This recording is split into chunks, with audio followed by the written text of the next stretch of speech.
Bonjour à tous. Donc déjà merci de m'avoir, invitée à ce colloque.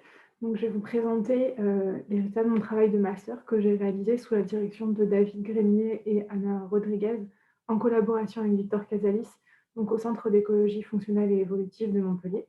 Donc on a réalisé un tour d'horizon en fait des données de suivi par balise électronique des oiseaux marins, en vue de contribuer à une stratégie globale pour la conservation de ces derniers.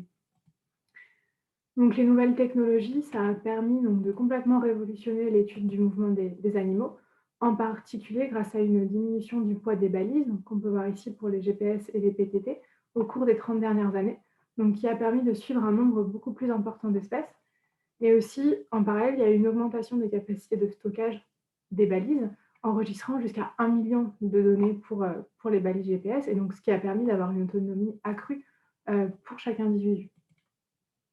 Donc ces progrès, ça a permis d'accéder à des données sur les individus tout au long de leur vie, tout au long de leur vie et partout sur la planète, donc offrant donc l'accès par exemple au mouvement de migration des oiseaux. Donc par exemple cette cigogne équipée de balises PTT donc, a été suivie pendant 4 ans et on peut voir qu'il y a eu une augmentation de la précision dans le suivi de son parcours. Et en équipant plusieurs individus, il va être possible de mettre en lumière donc, les différentes voies de migration utilisées par des populations. Donc ici, toujours les cigognes avec des balises GPS. On peut voir qu'il y a 2 voies différentes. D'après l'indice liste rouge de survie des espèces, donc les oiseaux marins font partie des groupes d'oiseaux les plus menacés au monde, donc avec une chute un peu au cours des 30 dernières années. Et en fait, ils sont très menacés parce qu'ils sont soumis à de nombreuses pressions sur Terre, comme par exemple les espèces invasives ici, qui touchent 20% des oiseaux, mais aussi en mer avec les prises accessoires qui touchent 21% des oiseaux et la surpêche qui touche 14% des oiseaux. Et donc les données de tracking, elles vont être importantes parce qu'elles vont permettre d'avoir accès aux déplacements des oiseaux lorsqu'ils vont être en mer, donc dans des zones qui sont parfois difficilement accessibles à l'homme. Ainsi, elles vont permettre d'identifier les zones qui vont être préférées par les oiseaux.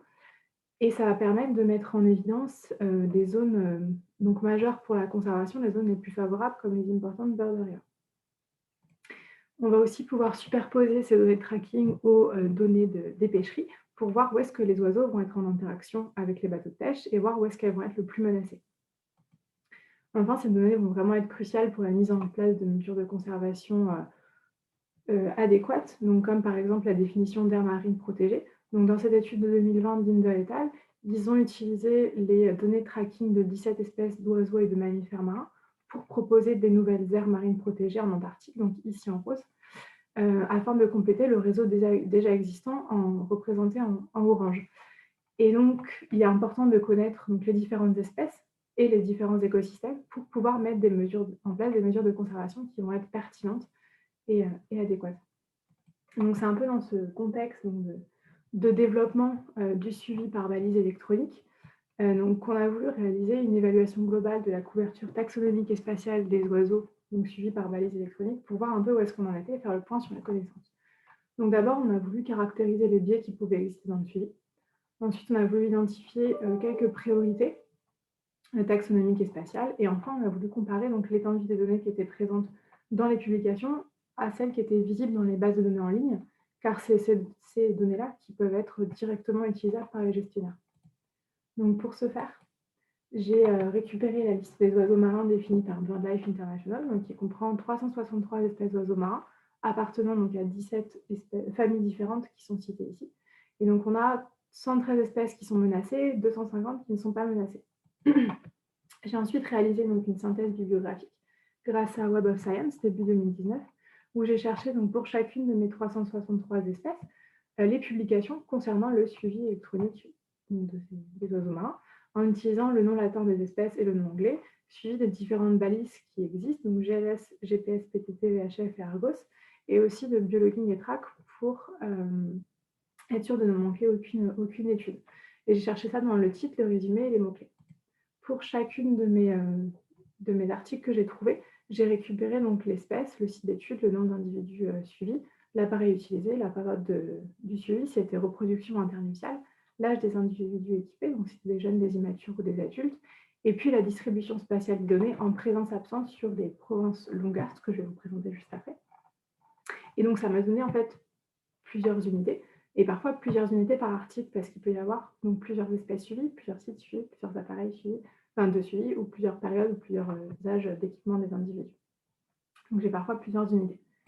Les provinces Longhurst, donc ce sont un découpement des océans en 54 polygones qui sont délimités donc, par des discontinuités physiques, climatiques et océanographiques. Et donc on s'est dit que c'était un bon découpement parce que ça nous semblait pertinent, donc, vu qu'on étudiait des espèces vivantes et qui sont donc dépendantes des écosystèmes marins. J'ai ensuite essayé donc, de créer des variables pour caractériser l'intensité du suivi des espèces. Donc d'abord l'effort du suivi, donc, qui est le nombre d'individus suivis par espèce, et la couverture du suivi, qui est la proportion de provinces suivies dans l'aire de répartition des espèces, donc en utilisant donc, les cartes, les atlas de répartition. Pour chercher qu'est-ce qui pouvait influencer ces variables, j'ai noté pour chacune des espèces le statut de conservation, leur masse corporelle et leur habitat. C'est plutôt des espèces côtières ou océaniques, donc d'après une classification de Diacetal 2019, donc qui définit les espèces côtières comme des espèces restant à moins de 8 km des côtes tout au long de leur cycle de vie. Je vais ici vous présenter que les résultats du modèle de l'effort de suivi, car les deux modèles ont des résultats à peu près similaires. Donc j'ai choisi un modèle Hurdle parce que j'avais beaucoup de données nulles, correspondant donc à des espèces sans publication. Et donc le modèle Hurdle, il va dans un premier temps étudier les données nulles et ensuite étudier les valeurs positives. Donc maintenant, on va passer au niveau spatial. Donc j'ai fait de même, j'ai créé une variable, le pourcentage d'espèces suivies par rapport au nombre d'espèces qui sont présentes dans chacune de mes provinces, toujours avec les cartes de répartition. Et pour voir quelle variable pouvait avoir un effet, j'ai calculé la distance à l'équateur en prenant donc la valeur absolue de la latitude du centroïde de chacune des provinces, la proximité à la côte ou non de chacune des provinces, et j'ai calculé le PIB moyen par habitant par province, donc qui est calculé en moyennant donc les PIB des pays qui ont des zones économiques exclusives dans chacune de mes provinces. J'ai ensuite utilisé un modèle linéaire généralisé pour faire cette étude. Et enfin, j'ai étudié deux bases de données en ligne, MoveBank et la Seabird Tracking Database, donc qui regroupent plusieurs données sur les oiseaux marins. Et donc, j'ai noté chacune des espèces qui avaient un jeu de données visible dans ces bases de données pour voir lesquelles, parce que c'est celles qui sont les plus facilement utilisables pour la conservation.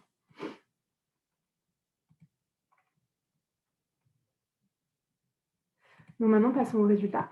Donc, j'ai collecté 689 articles qui traitent de suivi par balise électronique des oiseaux marins. Ces articles ont été publiés entre 1986 et 2019. La majorité concerne des adultes et en période de reproduction pour 63% des articles. Donc, on peut voir qu'il y a eu une nette augmentation dans la collection de données à partir des années 2000. Et ces études se focalisent majoritairement sur 3 espèces, les altidés, les albatros, les laridés, les procélaridés, les manchots et les fous.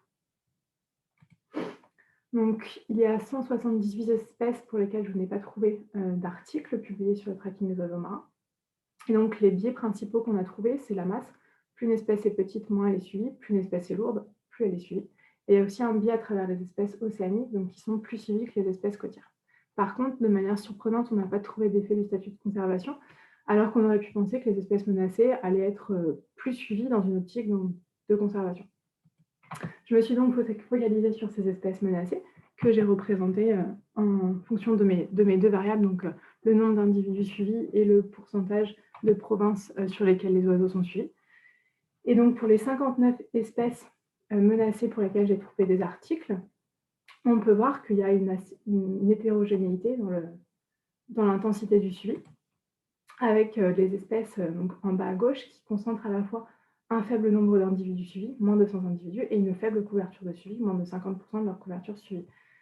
Donc ces 19 espèces peuvent être des espèces prioritaires dans un futur plan de conservation. Donc ensuite, au niveau spatial, on peut voir que l'océan est aussi couvert de façon assez hétérogène, avec un gros biais à la distance à l'équateur. Plus on s'éloigne de l'équateur, et plus on a un pourcentage d'espèces suivies qui est important. On peut par ailleurs voir que même dans les provinces les plus suivies, il y a seulement 70% des espèces qui sont suivies, par exemple, dans le suivant article. Et on n'a pas trouvé d'effet de nos deux autres variables.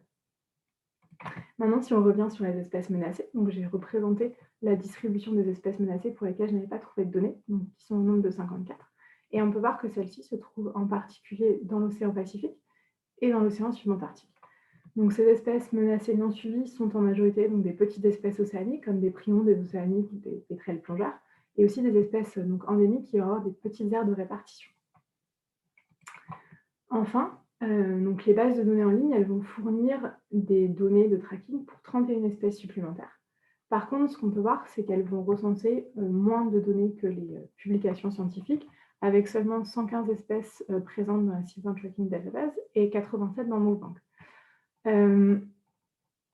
Donc c'est en partie dû au fait qu'elles ne concentrent pas les mêmes informations. Donc, à l'origine, la Seabird Tracking Database avait été créée pour les albatros et les pétrels, donc elle concentre beaucoup de données sur ces espèces et peu sur d'autres espèces.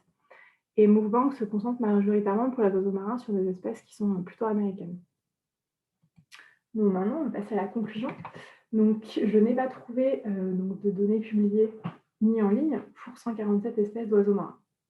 Cependant, il faut bien noter qu'il y a un délai entre la collecte des données et la publication des données, donc que j'ai calculé pour les études que j'ai recensées. Il est en moyenne de 4 ans.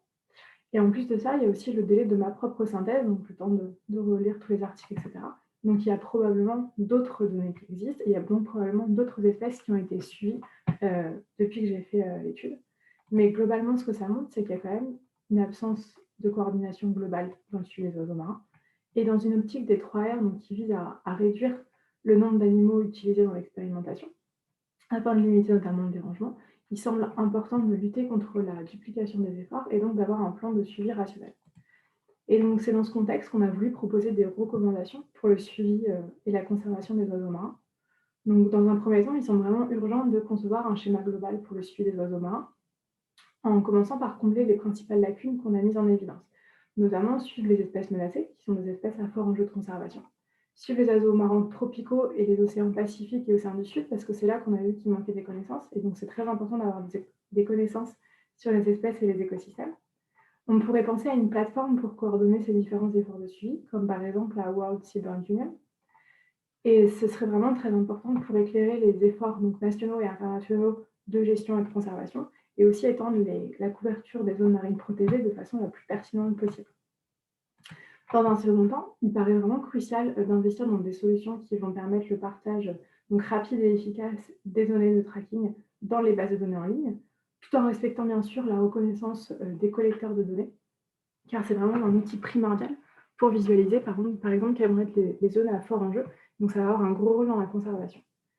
Et enfin, il faudrait concevoir un fonds international donc pour créer les nouvelles générations de balises qui vont permettre, donc qui vont être suffisamment petites pour permettre de suivre les espèces les plus petites qui ne sont à l'heure actuelle pas suivies, mais aussi pour suivre les espèces à travers les multiples étapes de leur cycle de vie, que ce soit en reproduction, mais aussi en période internuptiale, et aussi de les suivre donc du passage de jeunes à l'âge adulte, et tout ça dans un large éventail de conditions environnementales. Donc, merci pour votre attention.